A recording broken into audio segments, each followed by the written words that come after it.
Hey there, welcome to my YouTube channel. My name is Martin Imabifa. Thank you for watching again. And if this is your first time, it's good to have you. I give the hottest gist in the technology and startup space. So subscribe now and join the community. Top headlines for today. Microsoft hires ex-OpenAI leaders Altman and Brockman to lead new AI. Yet another former Silicon Valley darling is convicted of investor fraud. TOKU's AI platform predicts heart conditions by scanning inside your eye. Kyle Vogt, CEO of robotaxi developer Cruise, resigns as questions linger over grisly crash. India Central Bank tightening consumer loans, curb to impact startups.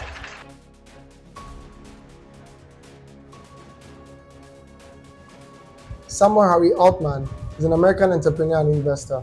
He previously served as Chief Executive Officer of OpenAI from 2019 to 2023 and as President of Y Combinator from 2014 to 2019. He's currently serving as a lead of an advanced AI research team at Microsoft. Greg Brockman is an American entrepreneur, investor, and software developer who's a co-founder and until November 2023, President of OpenAI. He began his career at Stripe in 2010 upon leaving MIT and became their CTO in 2013. He then left Stripe in 2015 to co-found OpenAI, where he also assumed the role of CTO. Why am I telling you this?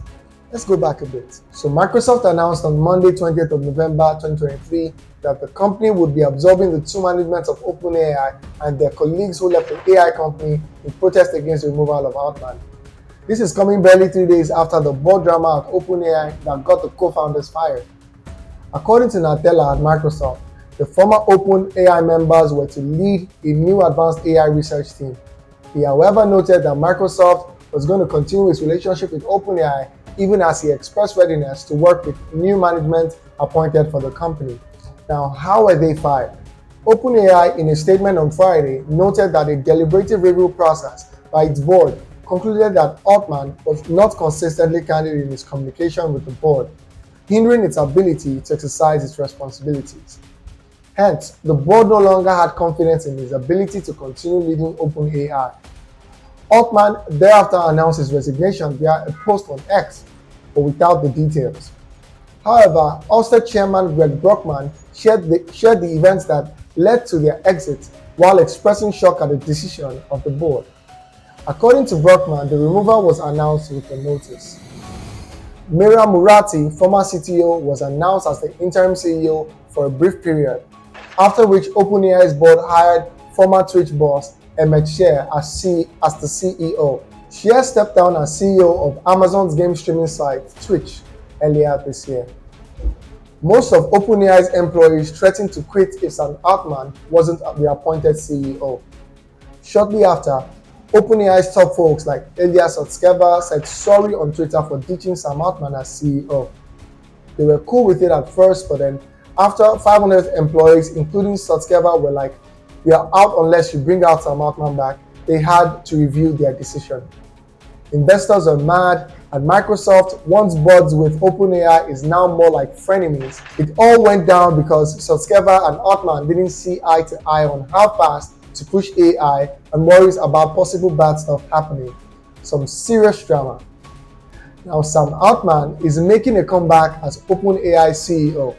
The startup is shaking up its board, ditching some folks who caused a fuss. New faces including Brett Taylor, ex-Salesforce big shot, Larry Summers, a political and economic brain, and Adam D'Angelo from Quora.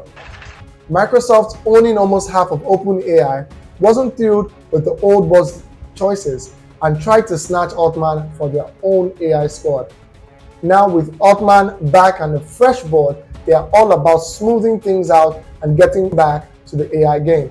But Brockman confirmed in a tweet that he'll be returning to OpenAI, albeit perhaps not as its president. OpenAI team are staying in the company and Sam Altman is back with the team. Shalin Mehta, previously at Susquehanna Growth Equity, has kicked off his own gig with Seva, a fresh growth equity fund that scored a cool $85 million in just 4 months. Meta, known for backing companies like No Red Inc. and Muckrack, is on a mission to support customer-focused founders of booming bootstrap companies in New York. The fund, named after Sanskrit term for selfless service, reflects Meta's decade-long dedication to these founders. Server closing in record time and surpassing its $50 million goal snagged support from institutional investors, family offices, and Meta's previous investments. The plan is to invest in 8 to 10 companies over the next 2 years with a sweet spot for internet, software, data, marketplace, and tech-enabled services. Picture Server as the love child of private equity and venture capital, here to boost founder-led profitable and speedy growing companies. Kyle Vogt, the guy in charge of Cruise's self-driving cars, just stepped down after some serious drama. Last month, one of their robot cars dragged a person, causing a big mess. Now Cruise can't run their robotaxis in San Francisco anymore. Vogt, who started Cruise and got it bought by GM in 2016, didn't really spill the tea in his goodbye note. The whole mess started with a regular car hitting someone, and now Cruise is on pause everywhere. Mo Elshenawy is taking over as the new head honcho at Cruise. Hotstar just smashed a new record with a whopping 59 million viewers during World Cup final cricket match in India. They outdid their own record from earlier in the week, leaving Jio Cinema in the dust with its 32 million peak. Disney, streaming the matches for free in India, is facing a dip in subscribers, losing 23 million in the past year. They are even chatting with folks like Reliance about their Indian business. There is big trouble in the healthcare startup world. So Postmeds got hacked and over 2 million folks in the US had their personal health deeds swiped. TruePill, the online pharmacy connected to Postmeds, was hit. Even other cool startups like Folks, Hims, and GoodRx, who teamed up with TruePill for prescriptions, are feeling the heat as well.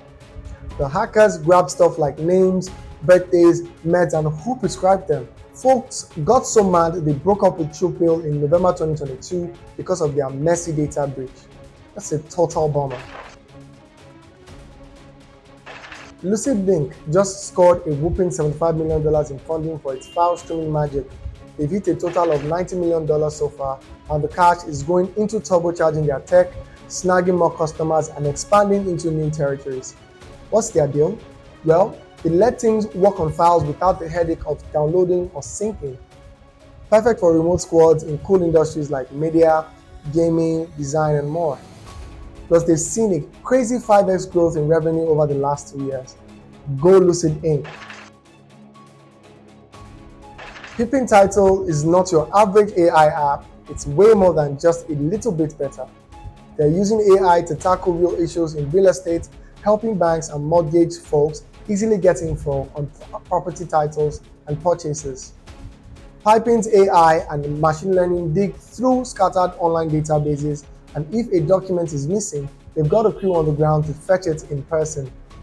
While other AI stuff is floating around, Piping Title is the one that's actually making life easier in the messy world of real estate paperwork. Nigeria's Price Pally, the online grocery hotshot, just scored a cool $1.3 million in funding. Big names like Samurai Incubate, SOSV, and HI2 Global are backing this move. The plan is to expand beyond the current 3 cities, and guess what's making a comeback?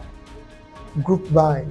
Since 2019, Price Pally has been all about slashing food costs, making sure you get what you need, and keeping prices steady despite inflation.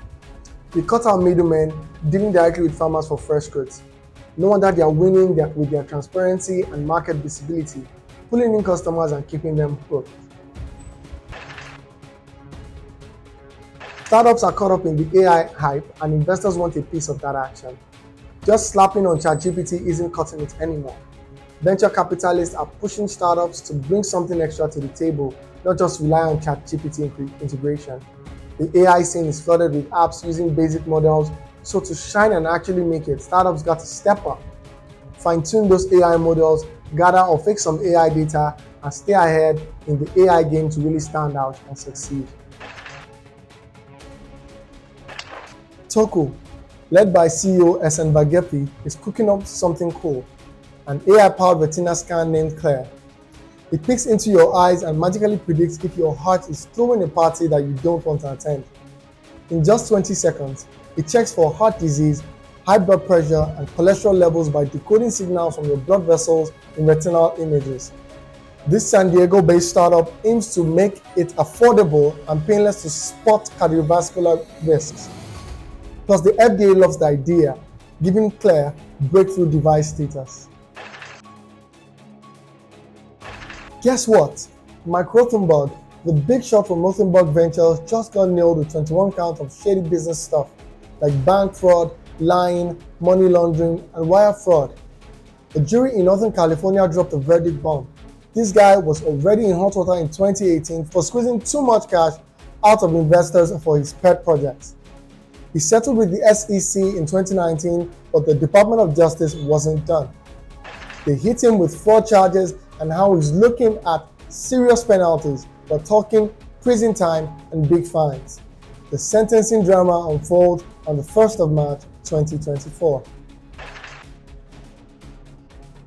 India's central bank, the RBI, is putting the brakes on consumer loans to control their crazy growth. They've upped the risk weights on personal loans, credit cards, and stuff like that by 25%, making it harder for people to borrow. This isn't just bad news for shoppers. It's hitting startups, especially fintech ones, who usually team up with non-banking financial companies for loans. The RBI is worried about the wild expansion of unsecured loans and NBFCs' over-reliance on banks for cash. It's like they're saying, hold up, let's slow down this loan party. Climate tech had its ups and downs in 2023. Despite a 40% dip in investment in the third quarter, it did better than the overall market, which took a 50% hit. Climate tech snagged 10% of all venture capital and private equity investments by Q3 2023. Even though half of the deals were in the early stages, there are still some risky bets with big potential returns and climate perks. Fusion tech also made waves when the National Ignition Facility pulled off a net positive fusion reaction, giving a boost to other fusion projects.